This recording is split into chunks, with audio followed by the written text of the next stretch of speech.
Bonsoir à tous et bienvenue au webinaire Loi de finances 2022 organisé par Duo Solutions.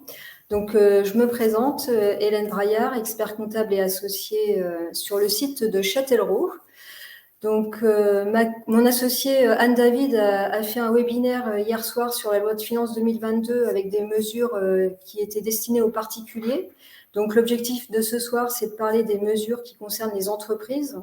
Donc, entreprises au sens large, quel que soit le régime d'imposition, que ce soit des entreprises à l'impôt sur le revenu ou à l'impôt sur les sociétés. Si vous avez raté le webinaire d'hier soir et que ça vous intéresse, vous aurez l'occasion de le revoir en replay. Il y aura une communication à ce sujet. On le mettra à disposition des clients. Donc, vous avez à droite un chat qui permet de poser des questions. Donc, si vous le souhaitez, vous pouvez les poser au fur et à mesure, mais je les regarderai et on répondra à vos questions à la fin de la présentation. Donc, je vous propose de commencer cette présentation. Alors, on va commencer avec un préambule, parce qu'on utilise donc dans la présentation des abréviations et dans notre langage habituel. Donc, c'est pas forcément facile pour vous. Donc, pour plus de lisibilité, quand on parle d'IS, donc c'est impôt sur les sociétés. Quand on parle de BIC, c'est bénéfice industriel et commercial. BA, bénéfice agricole. BNC, bénéfice non commercial. Quand on parle de crédit d'impôt, donc ça sera CI pour les réductions d'impôt RI. Plus c'est un V, donc pour plus-value. Quand on parle de la loi de finances, donc on utilise soit LF ou LDF. Union européenne, donc UE. Le chiffre d'affaires, donc on met CA. Et pour recherche et développement, bon, ça vous connaissez R&D. Toujours dans le préambule, je vous précise dès maintenant la notion de PME au sens communautaire, parce que vous verrez que j'y fais référence à plusieurs reprises, donc c'est pour l'avoir en tête.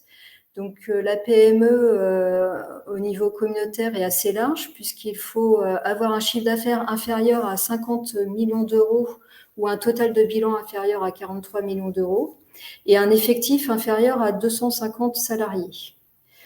Les mesures que je vais vous présenter ont des dates d'entrée en vigueur donc spécifiques suivant les mesures, mais globalement, donc pour l'impôt sur le revenu, ça s'applique au titre de l'année 2021, donc par rapport à la déclaration qu'on va faire là en mai-juin 2022, et pour l'impôt sur les sociétés, donc sur l'exercice clos au 31 décembre 2021. Et sinon, pour les autres dispositions générales, c'est à partir du 1er janvier 2022. Il n'y a pas de rétroactivité significative dans cette loi de finances, mais on fera parfois référence aux lois de finances antérieures, puisque certaines mesures ont un impact pour la première fois cette année en 2022. Donc au programme, nous allons parler de la poursuite de la réduction du taux d'IS, du traitement fiscal des abandons de créances de loyer, du traitement fiscal des aides Covid. Nous parlerons aussi assez longuement sur l'aménagement des régimes d'exonération des plus-values professionnelles. Puis nous parlerons de crédits d'impôt comme le crédit d'impôt formation et crédit d'impôt recherche et recherche collaborative. Nous parlerons du statut jeune entreprise innovante. Nous parlerons de l'amortissement du fonds commercial et après il y aura tout un paragraphe sur la TVA et les changements en matière de TVA, sur l'importation, sur les acomptes de livraison de biens, sur les taux réduits de TVA. On parlera de la suppression de la déclaration d'échange de biens et on finira par un statut qui est dans les tuyaux concernant l'entrepreneur individuel. Donc nous commençons par la poursuite de la réduction du taux de l'impôt sur les sociétés. Donc cette baisse de l'impôt sur les sociétés, qui est une très bonne nouvelle pour les entreprises, a été initiée par Emmanuel Macron en 2018. Et puis l'objectif, c'était qu'à la fin de son mandat, on atteigne un taux d'impôt à 25%. 25%, c'est un taux d'impôt moyen au niveau européen. Donc c'est pour permettre aux entreprises françaises d'être un peu plus compétitives. Donc, sur ce graphique-là, vous avez plusieurs couleurs parce que les taux dépendent de la taille de l'entreprise. Et il existe donc deux taux, un taux qu'on appelle réduit et un taux normal. Donc, je commence par vous rappeler le taux réduit. Donc, c'est un taux de 15% jusqu'à 38 120 € de bénéfices. Il s'applique aux entreprises d'une certaine taille. Donc, les critères à respecter, c'est un chiffre d'affaires inférieur à 7 630 000 euros. Donc ça, c'était jusqu'en 2021. Et depuis donc 2021, il faut que le chiffre d'affaires soit inférieur à 10 millions d'euros. Donc ça a été élargi à davantage d'entreprises. Et donc il y a quand même une autre condition à respecter. Il faut que le capital soit détenu à 75% par des personnes physiques ou par une société qui respecte les conditions. Donc, si vous avez une société d'exploitation qui est détenue par une société holding et que cette société holding respecte les conditions, vous pouvez bénéficier de ce taux de 15%. Donc, le taux n'a pas bougé, mais c'est le seuil de chiffre d'affaires qui a été rehaussé depuis donc 2021. Concernant le taux normal, donc qui était à 33% il y a quelques années, je ne vais pas vous refaire tout l'historique, mais vous voyez sur le schéma, donc ça a diminué progressivement. Et pour les exercices 2021, donc c'est exercice ouvert à compter du 1er janvier 2021. Donc si on prend par exemple un bilan 31 décembre 2021 et que vous êtes une PME européenne, vous aurez un taux de 26,5% sur le bénéfice qui dépasse 38 120 euros. Et donc en dessous les 15%. Donc, pour 2022, à partir d'exercices ouverts à compter du 1er janvier 2022, ça sera 25%. Et sur le schéma, donc on voit bien que c'est 25% pour tout le monde, quelle que soit la taille des entreprises. Ensuite, en 2023, donc, ce qui est prévu à l'heure actuelle, c'est un maintien du taux de 25%. Et vous savez qu'il y a des élections qui ne vont pas tarder. Donc, quand il y a des élections, il y a après toujours une incertitude sur les régimes actuels. Surtout avec les dettes accumulées lors du Covid, on peut se poser la question de ce maintien de taux d'IS. Mais en tout cas, pour l'instant, c'est le cas. Donc, on en reparlera sûrement l'an prochain par rapport à ce taux d'IS. Le sujet suivant, c'est le traitement fiscal des abandons de créances de loyer. Donc, tout d'abord, une introduction pour vous expliquer que des abandons de loyer peuvent dans l'absolu être taxables. Alors, ça peut paraître un peu bizarre, mais ça veut dire que même si le propriétaire renonce à encaisser des loyers, il peut quand même être imposable sur les loyers. Donc ça, c'est le régime classique en dehors du Covid. Ça veut dire qu'en fait, l'administration fiscale peut très bien considérer à un moment donné que c'est abusé de renoncer au loyer, que c'est un acte anormal de gestion et considérer que du coup les loyers ne sont pas déductibles et donc redeviennent imposables. Et en plus, quand c'est un acte anormal de gestion, on considère que les dépenses associées ne sont pas déductibles non plus. Donc il faut vraiment montrer en temps normal l'intérêt à renoncer à des recettes et il ne faut pas que ce soit disproportionné.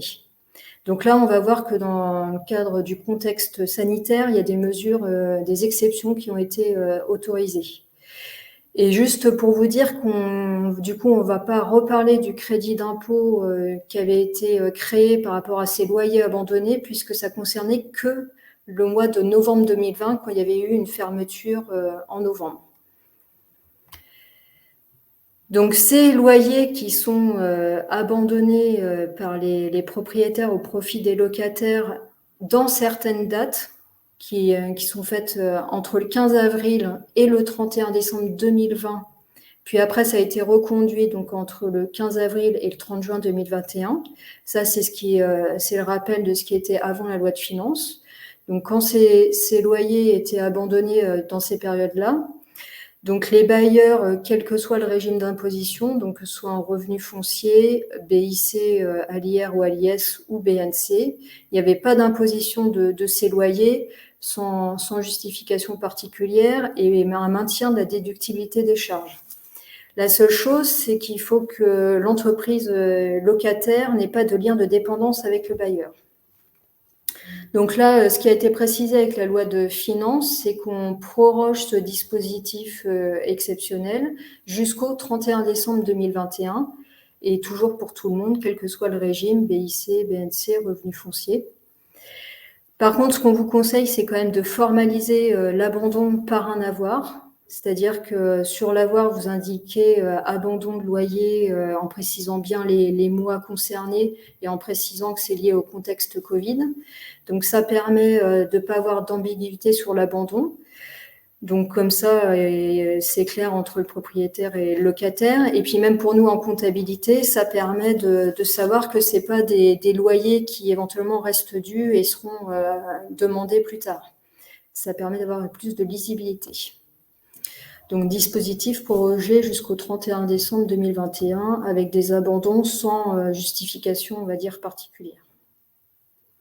Enfin, c'est souvent lié à une difficulté financière du locataire et c'est dans ce contexte-là que c'est réalisé. Comme on parle un peu du Covid, donc c'est pas le sujet du jour parce que ça pourrait faire l'objet d'un webinaire complet tellement les mesures sont nombreuses et complexes, mais c'est juste un petit focus sur le traitement fiscal pour vous rappeler que les aides Covid donc, ne sont pas toutes exonérées. Donc l'aide principale dont beaucoup ont bénéficié pendant les confinements, donc qui est le fonds de solidarité. Ce fonds de solidarité est exonéré, que ce soit d'impôts que de cotisations sociales, ainsi que les sommes qui ont été versées, bon c'est un cas particulier, mais pour les caisses de retraite complémentaires des professions libérales et pour ceux qui ont reçu des aides à la reprise d'un fonds de commerce. Toutes les autres aides ne sont pas exonérées, pardon. Et donc, par exemple, les aides coûts fixes, tout ce qui est aide coûts fixes, aide fermeture, aide renfort, ne sont pas exonérées. Et donc, sont donc imposables. Nous passons maintenant donc à un gros morceau, les dispositifs d'exonération des plus-values professionnelles. Et on commence par une synthèse des dispositifs qui existent pour que vous ayez bien ça en tête. Donc, les dispositifs d'exonération font référence à des articles du Code général des impôts. On a l'article 151 septies du CGI qui permet d'exonérer les plus-values en fonction du chiffre d'affaires. Donc, c'est ce qu'on appelle une exonération petite entreprise. Elle concerne les entreprises qui sont à l'impôt sur le revenu et elle permet donc de bénéficier d'une exonération d'impôt sur le revenu et d'une exonération partielle de prélèvements sociaux. Pour avoir l'exonération totale, il faut avoir un chiffre d'affaires donc pour les ventes inférieures à 250 000 euros et pour les prestations de services inférieures à 90 000 euros. Pour avoir une exonération partielle, on a un chiffre d'affaires, il faut avoir un chiffre d'affaires compris entre 250 000 et 350 000 euros. Et en prestation de services, entre 90 000 et 126 000 euros. Nous avons ensuite l'article 238 quindecies du CGI qui permet d'exonérer les plus-values donc au moment de la cession. Et là, c'est en fonction du prix de cession. Donc cet article-là s'applique aux entreprises soumises à l'impôt sur le revenu et également à l'impôt sur les sociétés. Donc ça permet d'avoir une exonération d'impôts et de prélèvements sociaux. Ensuite, il y a l'article 151 septies A. Donc, le A pour préciser que c'est en cas de départ à la retraite. Donc, ça permet d'avoir une exonération d'impôt sur le revenu. Et ensuite, il y a le 151 septies B qui concerne les plus-values à long terme sur les actifs immobiliers et qui permet d'avoir une exonération d'impôts et de prélèvements sociaux avec un système d'abattement par année de détention. Donc, dans ces dispositifs d'exonération, il y a eu quelques aménagements apportés. Donc, on va commencer par l'article 238 quindecies. Donc, les conditions à respecter, c'est qu'il faut avoir une activité depuis au moins 5 ans. Il faut céder une entreprise individuelle ou une branche complète d'activité. Le prix de cession donc, ne doit pas dépasser 300 000 euros pour l'exonération totale ou doit être compris entre 300 000 et 500 000 euros pour avoir une exonération partielle. Et il ne faut pas de lien entre le cédant et le cessionnaire. Donc ça, ce sont les conditions à respecter. Enfin, c'était les conditions à respecter donc jusqu'à maintenant. Donc la nouveauté, c'est que les seuils ont été rehaussés avec la loi de finances 2022. Donc pour l'exonération totale, le seuil est passé de 300 000 à 500 000 euros. Et pour l'exonération partielle, le seuil est passé de 500 000 à 1 million d'euros. Donc ce seuil peut s'appliquer en cas de cession de l'intégralité aussi des parts d'une société de personnes. Et par contre, quand il s'agit de sociétés soumises à l'IS, elle est subordonnée au respect du plafond des minimis. Donc ça, c'est un plafond dont on parle aussi plusieurs fois dans la présentation. C'est qu'en fait, il y a une réglementation au niveau européen qui dit qu'une entreprise ne doit pas toucher plus de 200 000 euros d'aide sur une période de 3 ans glissant sur donc un certain nombre de dispositifs. Donc à chaque fois, c'est précisé si ça rentre dans cette règle des minimis ou pas. Donc un petit exemple pratique, je cède une branche complète d'activité à 380 000 euros et je fais une plus-value sur cette vente de 50 000 euros. Donc avant, avec le régime d'avant, on aurait eu une exonération partielle puisque les 380 000 dépassent les 300 000 de seuil qu'on avait avant. Donc, sur les 50 000 euros de plus-value, on aurait eu 30 000 euros d'exonération de plus-value. Avec la réforme et donc le régime actuel, grâce à la loi de finances 2022, ça fait une exonération totale sur la plus-value de 50 000 euros.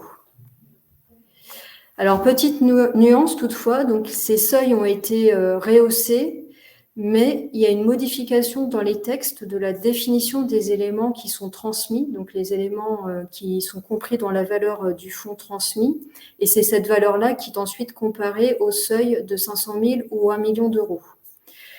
Il faut prendre en compte, donc d'après les nouveaux textes, l'actif circulant, donc ce qui voudrait dire qu'il faut prendre en compte les stocks, les créances clients, et il y a encore une petite ambiguïté sur l'immobilier. Donc on suppose que l'immobilier ne va pas être pris en compte parce que sinon là on perdrait tout de suite l'intérêt du dispositif. Mais on attend quand même les commentaires de l'administration fiscale parce que voilà, il reste un flou artistique sur ce point. Donc on attend des précisions pour savoir qu'est-ce qui est exactement compris dans la valeur des éléments transmis et pour voir l'impact réel de ce rehaussement du seuil. Donc là, vous allez voir que dans les différentes mesures, l'administration fiscale, enfin tout est fait, c'est pas l'administration fiscale, c'est plutôt le gouvernement, et tout est fait pour favoriser les transmissions d'entreprises qui ont été fortement ralenties pendant la crise sanitaire. Donc l'autre mesure concerne l'exonération en cas de départ à la retraite, donc c'est article 151 septies A. Donc je vous rappelle les conditions d'avant. Donc on a toujours le délai de 5 ans, la cession d'une branche complète d'activité ou d'une entreprise individuelle. Il faut qu'il y ait un départ à la retraite et une cessation d'activité, et il ne faut pas qu'il y ait de lien entre le cédant et le cessionnaire. Et actuellement, donc, il y avait un délai de 2 ans maximum à respecter entre le départ à la retraite et la cession d'entreprise. Donc, il y avait deux cas possibles. Quand le départ à la retraite et la cessation des fonctions se font en même temps, ça veut dire que ce délai de 24 mois peut être avant la cession ou après. Donc, soit on avait le départ à la retraite et donc dans les 2 ans, il fallait céder l'entreprise, ou à partir du moment où on cède l'entreprise, on a après 2 ans pour prendre sa retraite. Après, il y a la possibilité où on liquide ses droits à la retraite, mais on ne cède pas les fonctions tout de suite. Donc, dans ces cas-là, il faut qu'il y ait un délai de 24 mois entre soit donc le départ à la retraite et ensuite la cessation des fonctions, en sachant que la cession de l'entreprise se fait entre les deux, soit à l'inverse, on commence par céder les fonctions, on cède l'entreprise et après on part à la retraite. Donc il y avait ce délai de 24 mois à respecter.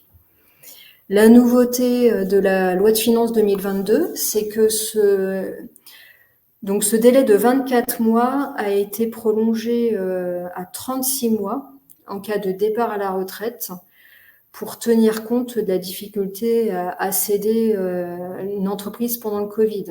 Donc, par contre, il faut respecter des conditions bien précises, c'est-à-dire qu'il faut que les entrepreneurs aient demandé leur droit à la retraite entre le 1er janvier 2019 et 31 décembre 2021. Il faut vraiment être dans ce créneau-là. Et il faut que le départ à la retraite précède la cession. Donc ça concerne les plus-values réalisées à partir de 2021. Donc il y a un schéma synthétique qui est pas mal, qui vous montre le nouveau régime. Donc on parle bien de droit à la retraite exercé entre le 1er janvier 2019 et le 31 décembre 2021.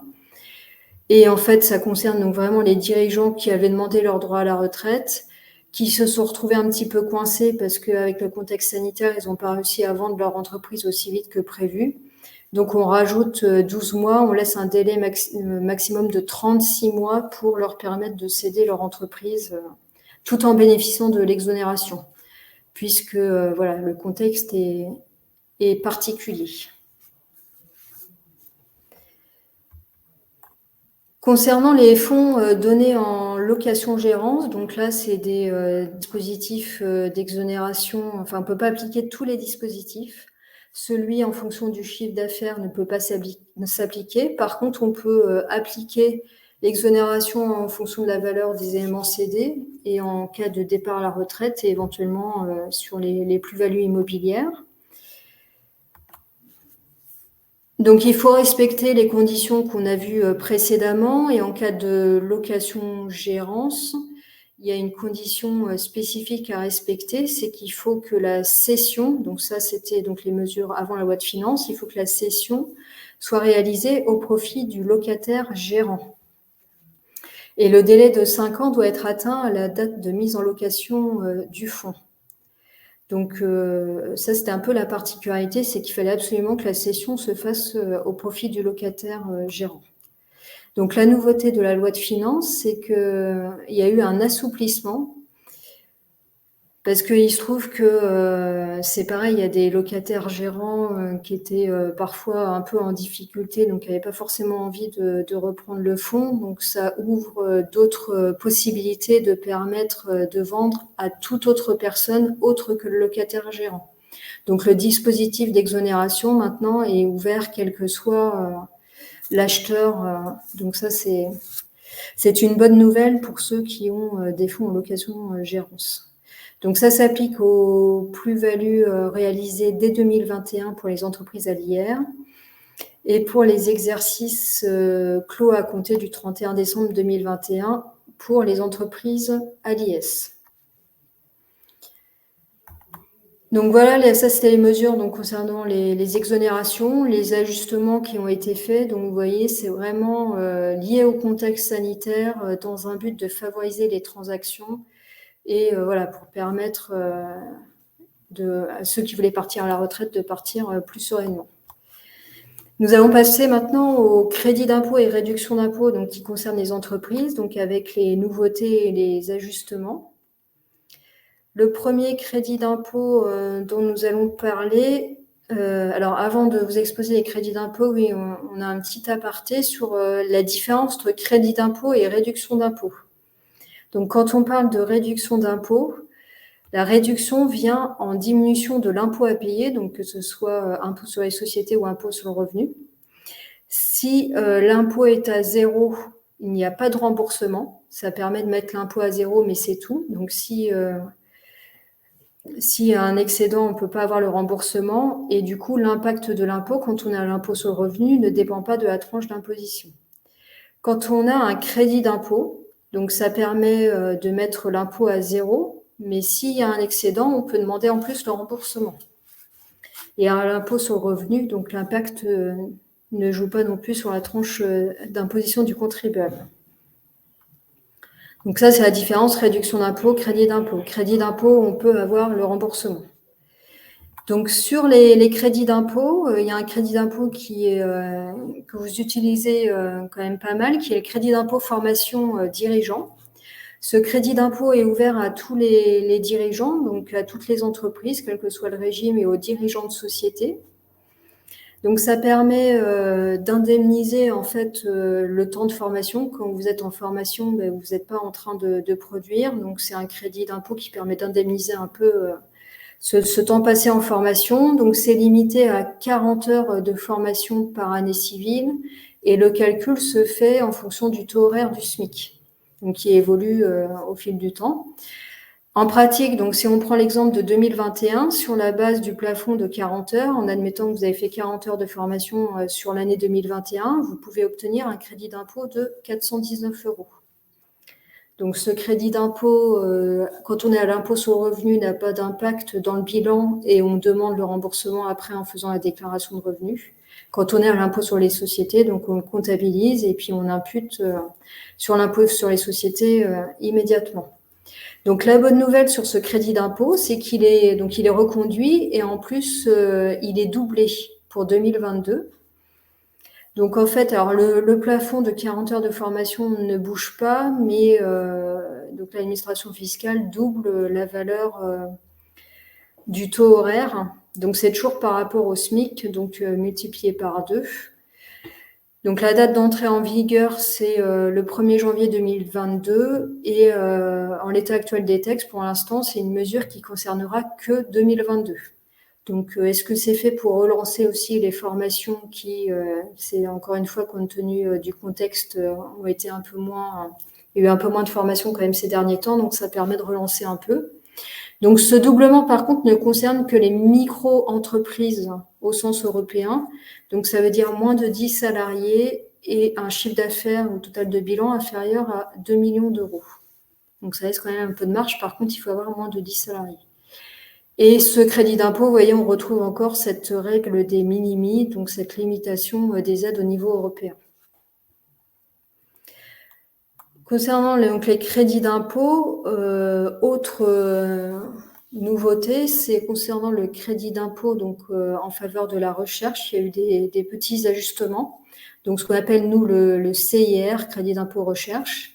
La loi de finances pour 2021 donc avait précisé qu'à partir de 2022, certaines dépenses, quand on calcule le crédit d'impôt recherche, donc on tient compte de dépenses de sous-traitance et ces dépenses-là donc pouvaient être doublées.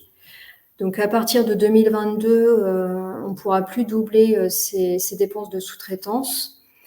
Mais à côté de ça, il y a un nouveau crédit d'impôt qui est mis en place qui s'appelle le crédit d'impôt recherche collaborative pour compenser un peu ce changement de calcul du crédit d'impôt recherche. Donc on va le développer ensuite. Alors ce crédit d'impôt recherche, en faveur de la recherche collaborative, c'est un crédit d'impôt qui est ouvert à toutes les entreprises, que ce soit industrielles, commerciales ou agricoles, imposé à un régime réel. Donc il faut conclure des contrats de collaboration entre le 1er janvier 2022 et le 31 décembre 2025. Donc ce n'est pas de la simple sous-traitance. L'idée, c'est vraiment de collaborer avec un partage des coûts et des résultats. Il faut vraiment qu'il y ait une collaboration. C'est pas juste on sous-traite et on regarde pas ce qui se fait. Il faut vraiment que les deux soient impliqués. Il faut une conduite en commun. Et en plus, il faut donc respecter un certain nombre de conditions. Donc les conditions, c'est que déjà, il faut être agréé par le ministère de la Recherche. Il ne faut pas qu'il y ait de lien de dépendance entre les signataires. La convention doit être conclue avant d'engager les travaux de R&D. Il faut prévoir la facturation des dépenses donc à leur coût de revient. Il faut, que les dépenses soient facturées par l'organisme et ne peuvent pas excéder 90% des dépenses totales qui sont exposées pour la réalisation des opérations prévues au contrat. Et là, point très important, il faut qu'ils aient la faculté de publier les résultats de leur propre recherche.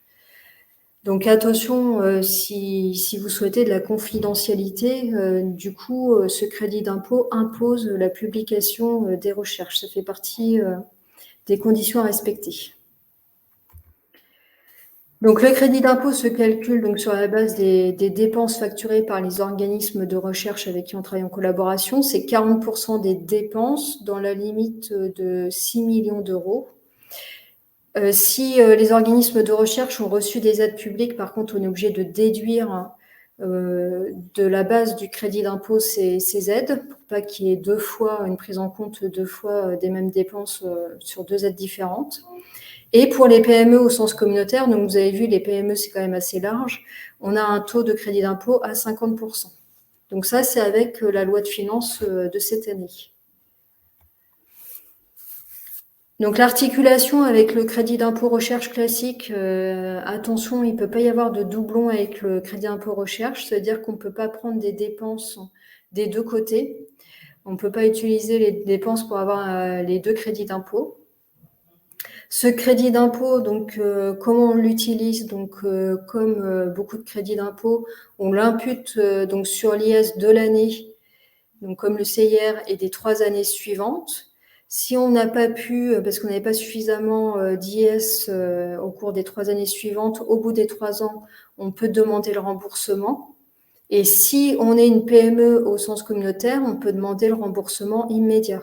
Donc dès qu'on constate le crédit d'impôt, on demande en même temps le remboursement si on respecte les conditions. Donc l'entrée en vigueur de ce nouveau crédit d'impôt, c'est à compter des contrats conclus, contrats conclus à compter du 1er janvier 2022. Le crédit d'impôt innovation. Donc vous voyez, il y a beaucoup de thèmes qui tournent autour de la recherche et de l'innovation. Donc le crédit d'impôt innovation existait déjà. Il est plus souple que le crédit d'impôt recherche. Il est réservé uniquement aux PME au sens communautaire. Le taux du crédit d'impôt, c'est 20% des dépenses dans la limite de 400 000 euros par an de dépenses. Ça vise les opérations, parce que là, c'est vraiment de l'innovation. Donc, on est sur les opérations de conception de prototypes de nouveaux produits ou d'installation pilote de nouveaux produits. Ce crédit d'impôt a été prévu jusqu'au 31 décembre 2022. La loi de finances 2022, donc je vous rappelle d'abord les dépenses éligibles. On a plusieurs catégories de dépenses, dont donc les dotations aux amortissements, les charges de personnel, les frais de prise de brevets, et des dépenses externalisées. Et la particularité, c'est qu'on a dans le régime d'avant, on avait des dépenses de fonctionnement qui étaient calculées forfaitairement. Donc, on prenait 75% des dotations aux amortissements et 50% des charges de personnel. Donc, en plus, on n'avait pas besoin de justifier particulièrement. On appliquait ces taux forfaitairement. C'était plutôt pas mal. Donc, malheureusement, avec la loi de finances 2022, ces dépenses forfaitaires ont été supprimées de l'assiette du crédit d'impôt. Et pour compenser un peu cette perte, donc le taux du crédit d'impôt est augmenté de 20 à 30%. Alors ça, par contre, ça s'applique qu'à compter du 1er janvier 2023. Ça sera que pour l'an prochain. Et la bonne nouvelle, c'est quand même que le crédit d'impôt innovation qui devait se terminer au 31 décembre 2022 est prolongé de 2 ans, donc jusqu'au 31 décembre 2024. Donc prolongation de 2 ans. À compter de 2023, il y aura un changement dans l'assiette de calcul, mais par contre, une augmentation du taux de crédit d'impôt. On continue dans l'innovation avec le statut de jeune entreprise innovante. Donc, ce statut permet de bénéficier d'exonérations d'impôts et de cotisations sociales et autres impôts. Il faut respecter plusieurs conditions, donc être une PME au sens communautaire, avoir été créé depuis moins de 8 ans, avoir une activité réellement nouvelle, donc si c'est des restructurations, ça ne marche pas. Il faut avoir engagé des dépenses de recherche et développement d'au moins 15% des charges fiscalement déductibles, et il faut avoir au moins la moitié de son capital qui est détenu par des personnes physiques. Donc, ce dispositif de jeune entreprise innovante est prorogé jusqu'au 31 décembre 2022. Enfin, c'est ce que prévoyait la loi de finances 2020. Donc, la nouveauté, en l'état actuel des choses, ce dispositif permet une exonération à 100% du premier bénéfice de l'entreprise et après 50% sur les 12 mois bénéficiaires suivants. Donc, je vous montrerai après sur un schéma comment ça se présente. Et il faut que, par contre, ces bénéfices soient réalisés jusqu'à la 8e année, c'était le régime actuel, jusqu'à la 8e année de création. Donc ce dispositif est prolongé de 3 ans, mais par contre la prolongation ne concerne que les exonérations d'impôts. Elle ne concerne pas les exonérations de cotisations patronales et les exonérations d'impôts locaux. Pour les cotisations patronales et les impôts locaux, il faut toujours que ce soit dans les 8 ans. Donc ça s'applique à compter du 1er janvier 2022. Donc, en pratique, pour les entreprises qui sont créées à compter de 2014. Donc, sur le schéma suivant, alors ça, c'est pour vous montrer. Donc, dans le régime actuel, on avait 8 ans. Sur les 8 années, donc, on pouvait avoir des premières années déficitaires, une année bénéficiaire. Donc là, on avait 100% d'exonération sur la première année de bénéficiaire. Ensuite, par exemple, à nouveau des déficits. Et on retrouve un bénéfice. Donc là, comme c'est la deuxième année bénéficiaire sur la période de 8 ans, on a droit à 50% d'exonération. Donc cette période de 8 ans est prolongée de 3 ans. Donc on a jusqu'aux 11 ans de l'entreprise pour pouvoir bénéficier des exonérations. Ce qui fait que si on a eu plusieurs années déficitaires, on pourra quand même bénéficier de l'exonération. Alors, nous allons passer maintenant à la TVA. Donc, il y a quelques nouveautés sur la TVA et une première nouveauté qui est un petit peu quand même une révolution. Je vous rappelle d'abord les principes qui existent depuis très longtemps en matière de TVA et sur l'exigibilité. Donc, il y a 2 régimes, soit les prestations de services, soit les ventes de biens. Quand on est en prestation de services, la TVA est exigible à l'encaissement du prix et à l'encaissement des acomptes, sauf si on opte pour les débits. Si on est en vente de biens, la TVA est exigible au moment du transfert de propriété, même s'il y a des acomptes. Donc la nouveauté de la loi de finances, c'est que la TVA va devenir exigible, que ce soit pour les ventes de biens ou les prestations de services, lors de l'encaissement des acomptes. Donc ça veut dire que même si le bien n'est pas livré tout de suite, mais que j'ai encaissé un acompte, contrairement à ce qu'on faisait jusqu'à présent, il faudra tenir compte de la TVA au moment de l'encaissement. Et en pratique, et c'est prévu par les textes, donc il faudra établir une facture d'acompte en précisant la TVA, ce qui n'était pas forcément obligatoire jusqu'à présent, mais là, donc ça va être, à notre avis, obligatoire de faire une facture d'acompte, ce qui permettra de mieux suivre en plus la TVA. Donc ça, c'est une mesure qui s'appliquera à compter du 1er janvier 2023, donc on a quand même 1 an pour s'y préparer. Donc en 2022, on continue à appliquer le régime actuel. Donc un petit schéma pour synthétiser. Donc en prestation de service, l'exigibilité de la TVA, donc au moment des acomptes, et les ventes de biens, donc avant c'était au moment du transfert de propriété, maintenant l'exigibilité de TVA est avancée au versement des acomptes, à compter du 1er janvier 2023.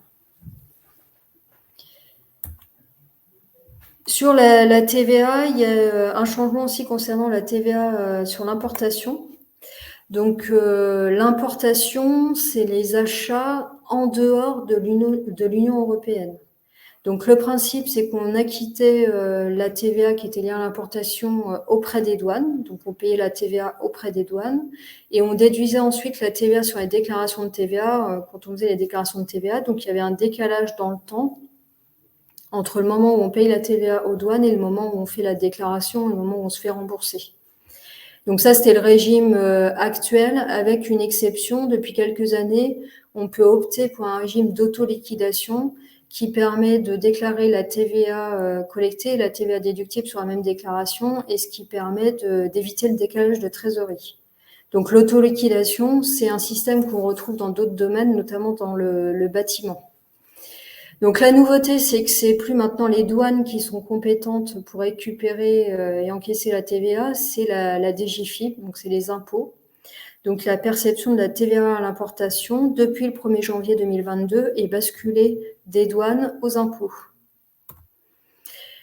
Et l'autre nouveauté, donc qui est en lien avec ce changement, donc comme c'est les impôts qui sont chargés de collecter maintenant la TVA sur les importations, l'auto-liquidation qui était une option depuis quelques années devient une obligation pour tout le monde. Donc, il y aura quand même toujours une déclaration à faire auprès des douanes. Cette déclaration sera ensuite envoyée automatiquement aux impôts. Les impôts sont censés donc récupérer ces informations et vont, si tout se passe bien, pré-remplir les déclarations de TVA. Les déclarations de TVA donc devront quand même être vérifiées, parce que alors déjà on a des doutes sur le transfert des données, donc il faudra vérifier et modifier les données si ça vous paraît pas cohérent. Du fait de ce changement, tous ceux qui étaient en régime d'imposition simplifié avec des importations vont être obligés de passer à un régime avec des TVA mensuels. Donc, obligation de faire des TVA mensuels et la date limite est reportée au 24 de chaque mois pour tout le monde à partir du moment où il y a des importations, pour justement laisser le temps aux douanes de transmettre l'information aux impôts pour ensuite transmettre aux contribuables. Donc cette TVA à l'importation en autoliquidation est quand même une bonne nouvelle puisque ça permet de réduire pour tout le monde les conséquences en termes de trésorerie. C'est juste la mise en place les premiers mois qui risque d'être un peu compliquée. Donc là, on n'a pas encore de recul, on est en plein dedans là pour vous dire comment ça se passe. On va le voir dans les jours à venir. Donc si vous êtes concerné par les importations, faites très attention et si vous faites vos déclarations de TVA, faites très attention à la déclaration que vous allez faire en janvier. Autre nouveauté, ça concerne la déclaration d'échange de biens. Donc là, on est dans le cadre d'échanges d'achat ou de vente dans l'Union européenne. Il y avait actuellement une obligation de faire une déclaration d'échange de biens. Donc cette déclaration est supprimée. Donc on pourrait se dire super, une déclaration en moins, mais en fait, elle est supprimée, mais remplacée par 2 nouvelles déclarations. Une enquête statistique sur les échanges de biens. Donc, c'est une enquête qui sera limitée à un échantillon d'entreprises. L'entreprise sera obligée de répondre au questionnaire, sinon il y aura des amendes. Et par contre, si elle ne reçoit pas la demande de questionnaire, donc du coup, elle n'aura pas besoin de la remplir. Donc, en sachant que d'après les informations qu'on a eues, normalement, en 2022, l'échantillon correspondra aux entreprises qui ont fait des déclarations en 2021. Donc, ça sera à peu près tout le monde. Et ensuite, un état récapitulatif de TVA qui concerne les livraisons de biens intracommunautaires où on va retrouver les numéros d'identification à la TVA, le montant des opérations, enfin un certain nombre d'informations qu'on retrouvait déjà dans la déclaration d'échange de biens. Donc, il y a une suppression, un remplacement, voilà, c'est pas une grande révolution. Concernant la TVA, donc je vous dis rapidement qu'il y a des modifications sur les taux réduits. Ce qu'il faut retenir, c'est qu'on a simplifié les choses.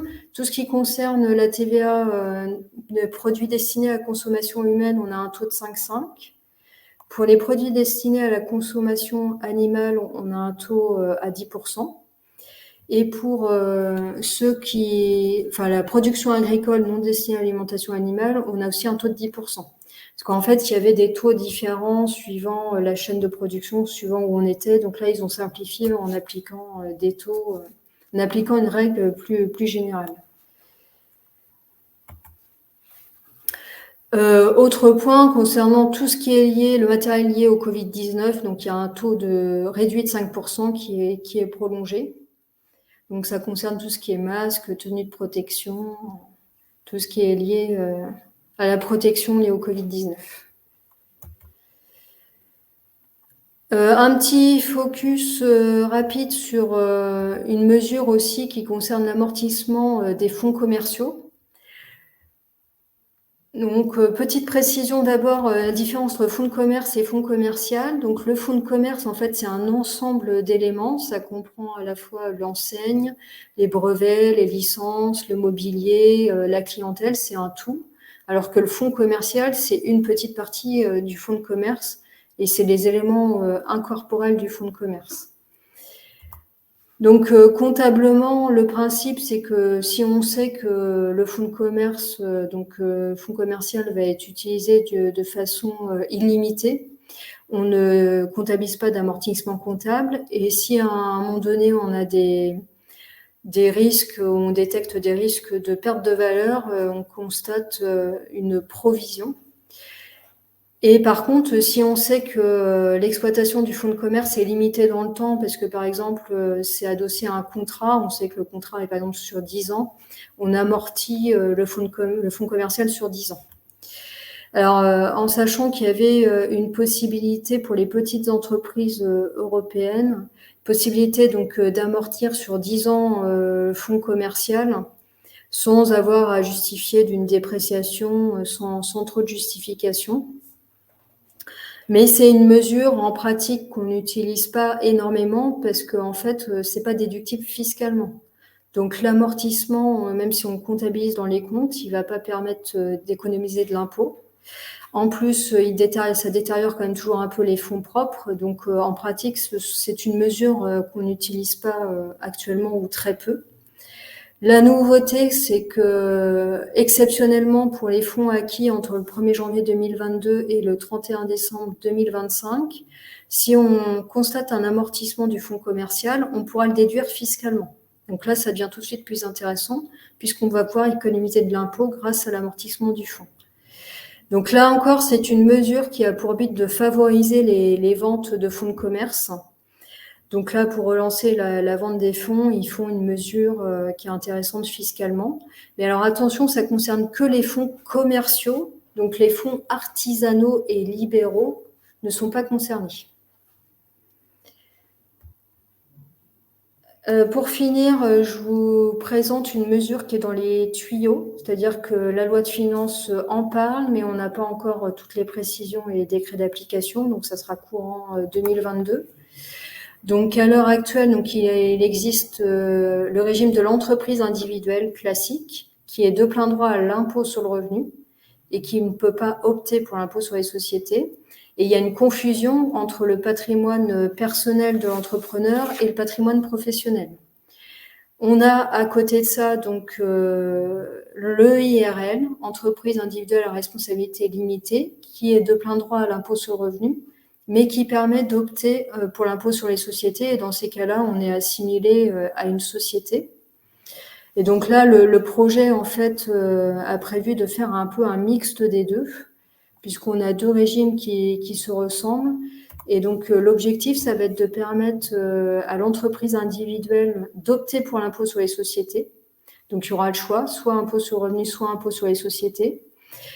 Il y aura un système aussi de patrimoine d'affectation comme dans l'EIRL pour protéger le patrimoine de l'entrepreneur.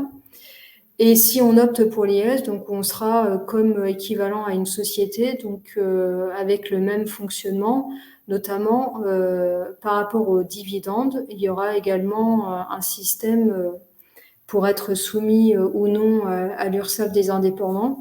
Il faudra donc que les dividendes ne dépassent pas 10% du bénéfice net imposable. Donc les EIRL, entreprises individuelles à responsabilité limitée, sont amenées à disparaître puisque ça fera doublon avec ce nouveau régime. Par contre, celles qui existent déjà et qui sont en cours resteront valables.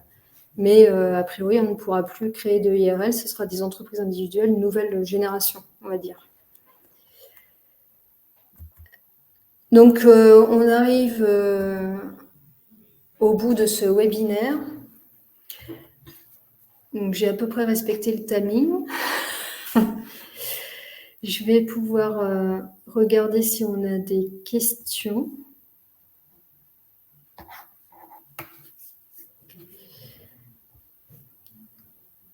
Donc, n'hésitez pas si vous avez des questions ou si vous voulez que je revienne sur un sujet. Parce que j'ai peut-être accéléré un tout petit peu sur la fin.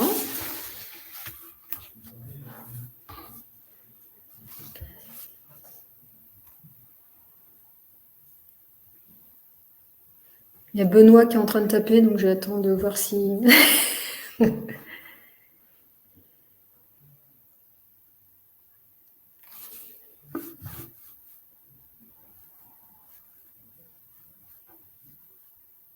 En tout cas, merci pour votre attention. Vous aurez la possibilité de revoir ce webinaire en replay.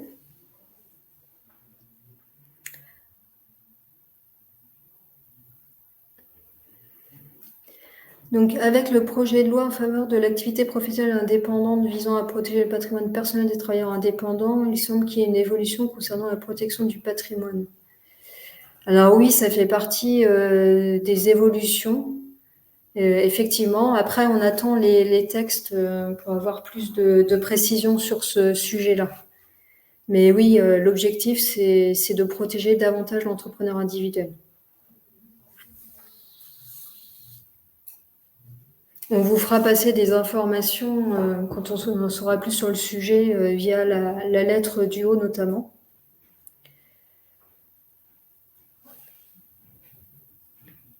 L'objectif, mettre fin, effectivement, l'objectif, c'est d'arrêter la confusion du patrimoine personnel et du patrimoine professionnel et de bien séparer les deux pour protéger le patrimoine personnel, effectivement.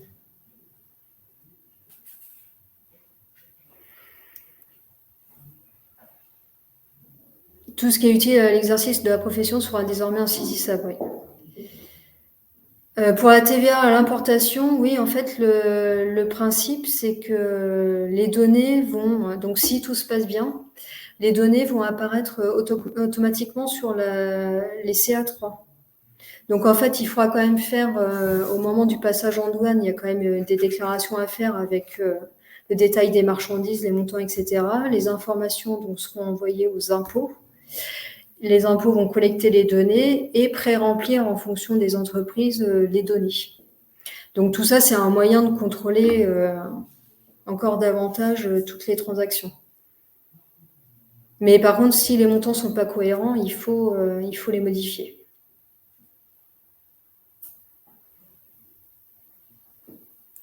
Je vous remercie pour vos interventions qui sont très, très intéressantes.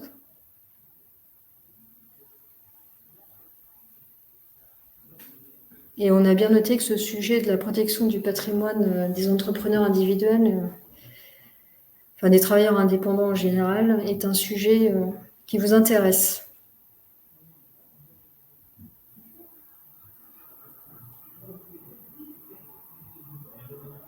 Mais écoutez, merci à tous.